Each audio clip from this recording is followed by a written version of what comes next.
First of all, thank you, Prime Minister, for being here. It's very kind. Nice to be with you again, Richard. There's various issues that we can look at, but I talked about elephants. So let's start with the elephant in the room. You don't know what I'm going to ask. I find it very unwise to applaud before you've heard the line. When are you going to announce your presidential candidate? Very soon.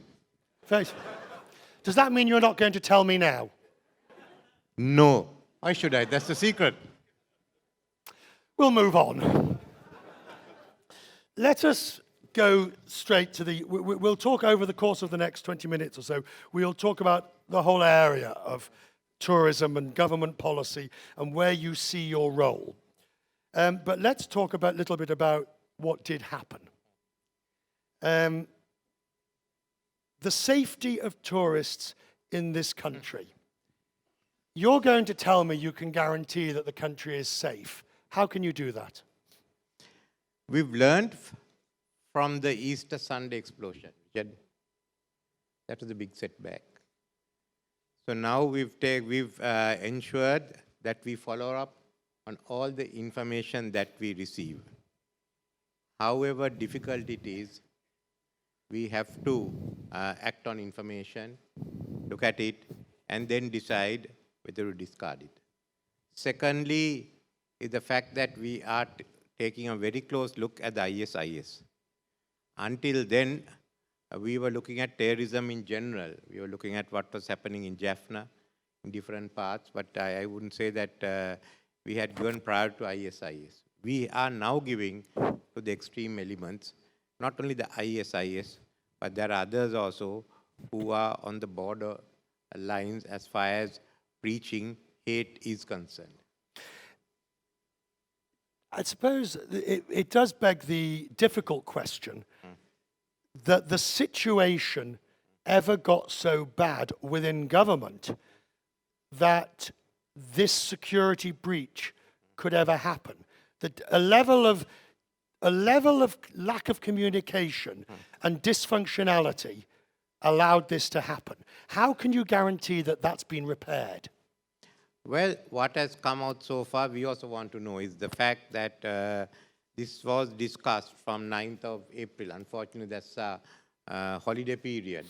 But somehow or other, they didn't go beyond a point. It has stayed with the officials. And it hadn't come up, certainly not to some of us here. It should have done. It should have.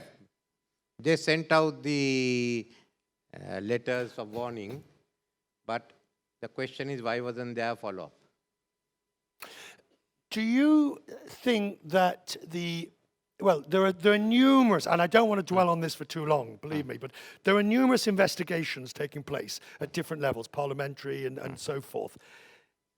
Can you guarantee to me today that the full story, when these reports come out, will be made public in all its glory?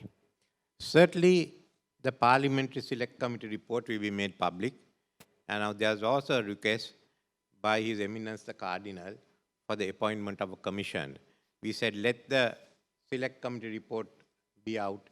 And certainly, I wouldn't mind another inquiry into the incident and go into the details which may not have been covered by the earlier one. So you wouldn't object to that? I wouldn't object. I think we should have public inquiries.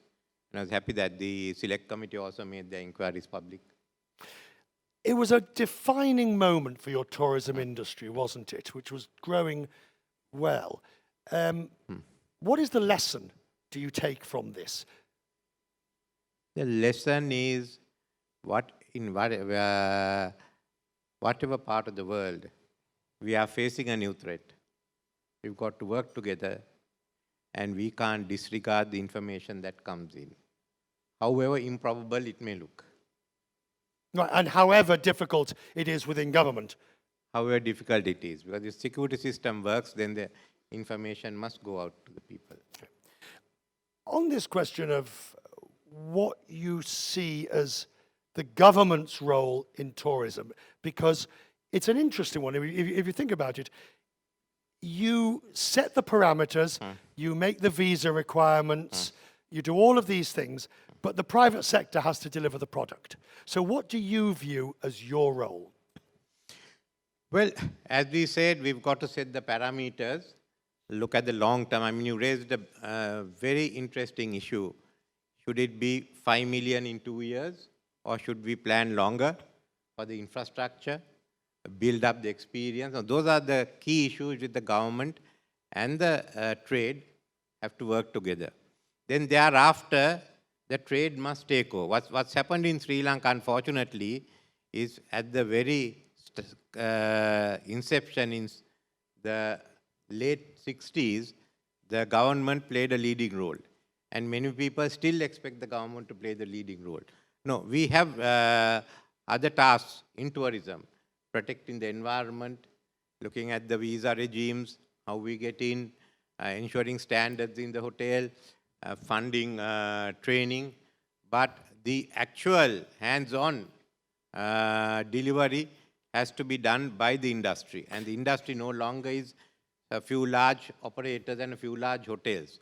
It's from the person who has a 2-room guest house to the one who sells hoppers. They're all in the business.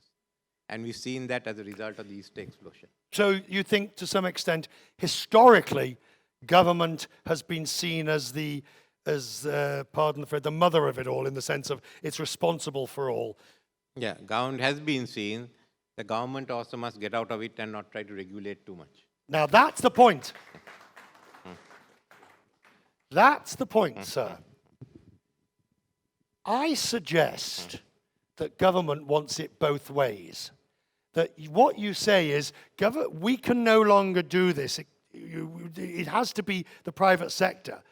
But the private sector is shackled with one hand tied behind its back and a patch over one eye because government still interferes. No, we have to take this off, and we have to have a single window for investments. Clearances must come in quickly, and we should plan. Now, we've done some of the long, for instance, we've worked on some of the regions. So the south, we've identified large resorts. Similarly, we moved in to get the Jaffna airport moving. So there are things that the government has been moving on, but I do agree that there are issues that the government must get out of. But such as? What areas should the government get out of? Well, I think there were too much of restrictions in the building areas. We must have a quick policy, say these areas are for low-rise, these are for high-rise hotels. That's one. The second is the problem they are having with local authorities. Unfortunately, in our constitution, we don't control the local authorities. We may have to bring in some national laws which lays down what are the rates that can be charged. So that I think day-to-day issues come up more with the local authorities than the government. One of the issues, as I've been here and talking to people, one of the issues people tell me about that might be a symbolic of this is the need for a national campaign post the attacks, and it's seemingly taking a long time for the government to approve this. The bureaucracy is getting in the way. It has taken some time. I've been doing some of the pushing, but I have got that. I think the Treasury has agreed. We've got to move the other agencies along. It has taken a long time, too long, I would say. There's now so you agree? I agree. This is why I made the suggestion that we should have 1 or 2 companies, public-private partnerships with the industry having a larger share, and we'll pass the money from the promotions fund straight on to the these companies, and then they can go ahead and do the promotion. That seems to be the easy way out for everyone. But then the industry as a whole must put in money and take part in it. You can't leave it to a few people and the others pull out. And that's what's happening, or at least that's there's some too, freeloading going on. You have to, the whole industry must commit itself, and certainly, as far as I'm concerned, the government, but I am not talking of a government-controlled company. It is just, you have to have a majority private shares, then you avoid all the ARs and FRs, the financial regulations of the government. So if the private sector is willing, certainly the minister and I and the government are willing. Well, there's a commitment. On this question, though, but what do you see as the role of tourism in the country? Where do you see it within the GDP? And I don't just mean as a number, 5%, 7%, 2%, whatever.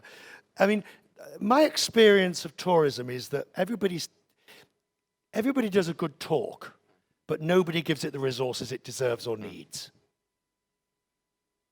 No, we have to provide most resources. We have to recognize tourism as one of the key players in the economy, the need for value addition, which means more experiences, the need for promotion, and we have to ensure that more resources are made available.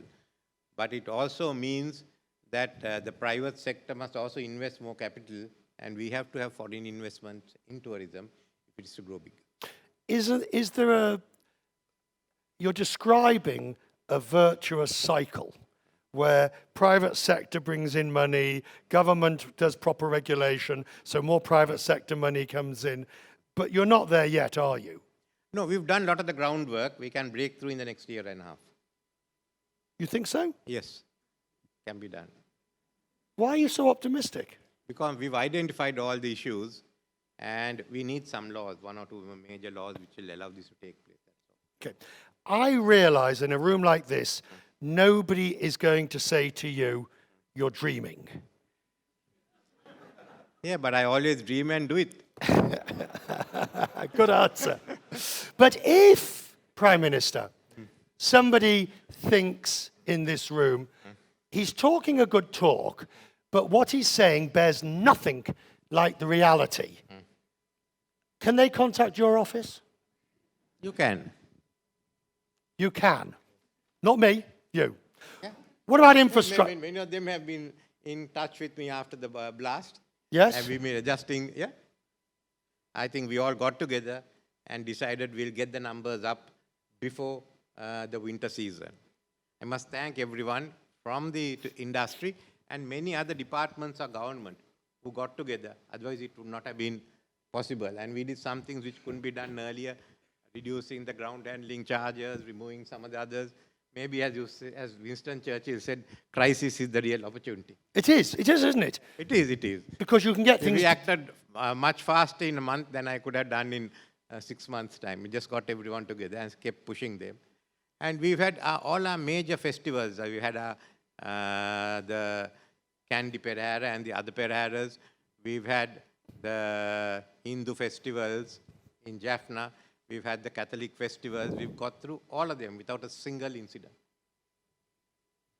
Let me then, related to that, how, if the industry grows as everybody hopes, and you get to 5 million, whether it's in 5 years or 10 years, you'll get there. You've a beautiful country. More people will come to visit. How much of a priority are you going to give into skills and training, the education? Now, you'll say, yes, it's very important. Well, what are you going to do? No, that I would like the industry to take over. We also have a role.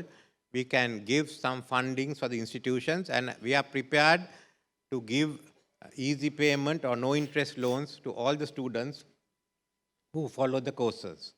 So that we are prepared, but we have to have training, especially in cuisine. Chefs, we need to train our guides. Our guides don't know how to present the assets we have. For instance, Anuradhapura, and the cultural triangle can be another Nile cruise, which should take a week, not just 2 days.